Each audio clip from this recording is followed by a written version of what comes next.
Welcome, ladies and gentlemen, to this lesson about the North before the Civil War. I am Miss Jennifer Blank, and I will be your guide on this journey. First, we're going to talk about society and culture. A couple of important things to keep in mind. Abolitionism was alive and well in the North. They had a higher rate of education. There were more cities, so more cosmopolitan. Folks were exposed to more stuff because there was just a larger concentration of people, and because of that concentration of people, there were a lot more immigrants. So those are the big picture key ideas. This is very brief. Now, let me minimize this and draw your attention to the ideas of sectionalism versus nationalism. Okay, the North was much more of a nationalist culture. All right, now nationalism is the belief that national interests should be placed ahead of regional issues. So the nation is more important than one's region. Okay, and foreign policy needed to be guided by the nation, not by a specific region of the country. Okay, so the importance of the success of the nation was important with nationalism as a sense of pride in one's nation. Sectionalism, on the other hand, is the placing of one's region ahead of the interests of the nation as a whole. So you value the success of your region more than the nation. Okay, so that's an important factor to distinguish the North from the South. The North was more about nationalism, whereas the South was more about sectionalism. So I wanted to draw your attention to that idea. And now there are a couple of events that I want to tell you about and a couple of key ideas I want to focus in a little bit more on. So abolitionists, like I mentioned earlier, were pretty prominent in the North. There were a couple of important guys you got to pay attention to. William Lloyd Garrison was very important. Frederick Douglass, who escaped to the North, he was an escaped slave. And these abolitionists were people who wanted to abolish slavery. All right, they wanted to get rid of it completely. So you can kind of start to see why the South didn't have so many abolitionists and why the North, it was pretty popular. There simply wasn't a need for slavery in the North, and I'll talk about that a little bit more on the next slide. Now let's talk about the northern economy. As I said on the previous slide, slavery wasn't really a necessity for the North because they had a lot of other options. They were very industrial. They engaged in a lot of trade. They had really good transportation systems. As I said, they have a lot of cities, and they had a lot of natural resources. All of those things caused the North to really develop a factory system. Now let me show you this chart about manufacturing establishments in 1860. And if you look down at the bottom here, you see here's the key, and this is the density, the amount of factories that existed. And if you look up here, there's a big concentration in the North. The South is very, very limited. They had very, very few factories, but in the North, you've got quite a few happening there. So that's important. That allowed, you didn't need slavery for factories. You just needed basic workers. Now, just to give you a sense of how diverse the northern economy was, let me bring up this other graphic and show you how this breaks down. So population, the North had way more, largely because of the immigrants that were flooding in from other countries. They were coming to the North for the factory jobs. All right, so 71% of the nation's population in 1860 was northern. Only 29% came from the South. As far as the number or amount of railroads, the number of miles of railroads, 71% of those were in the North, only 29% in the South.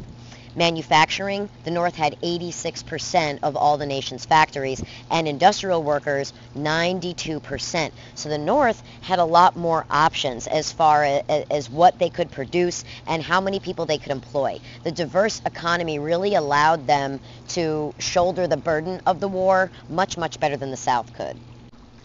I want to spend another minute talking about types of transportation because the diverse types of transportation that the North had available to it really made a huge impact on the war effort. When you think of armies, you want to be able to supply your troops. You can't fight a war unless you can supply your troops with clothes, with food, with ammunition, with guns, all that kind of important stuff. And when you have well-developed transportation, types of transportation, you're able to do that in a much better way. So when you look at the miles of railroad tracks that the North had, it's over double what the South had. And that gives you, this graph over here on the right gives you a nice visual of just how many more miles of railroad tracks that the North had. I also want to show you this other graphic and show you the varied types of transportation that we've got. So first of all, the North had roads, okay? They had a lot more roads than the South did. They had these things called turnpikes, which are roads where you had to pay a toll if you wanted to use it. This allowed us to lower transportation costs and increase the speed of travel. Very, very important. We also had the national road that was mostly controlled by the North. It was fully funded by the federal government and allowed us to move goods and people a lot faster. We also had huge development of the steamboat, and that was very important, particularly for the Erie Canal. So the Erie Canal is down here, is right over here. And the Erie Canal was really, really important. The North had complete control over that. And like I said, it allowed them to move people and things in a much, much better way. Okay, now let's go down to railroads a bit. One thing I want to draw your attention to is that the railroads were the single most important economic factor of the 19th century. They fundamentally revolutionized everything for the travel of people and stuff, for trade, for the development of an economy. Very, very important.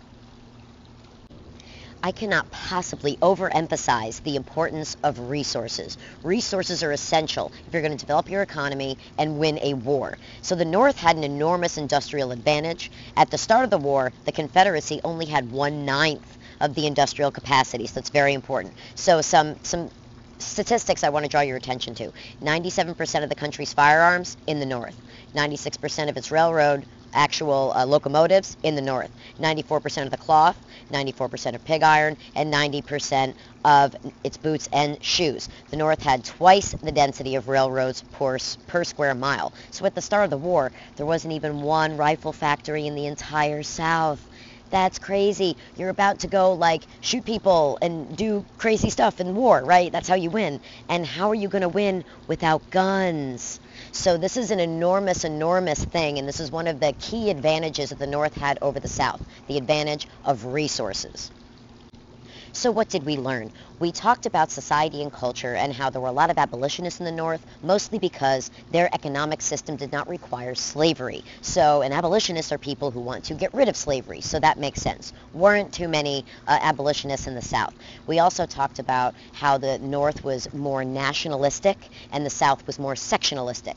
Most of our discussion centered around resources, and those are the key important things I want to point out. So we talked about transportation.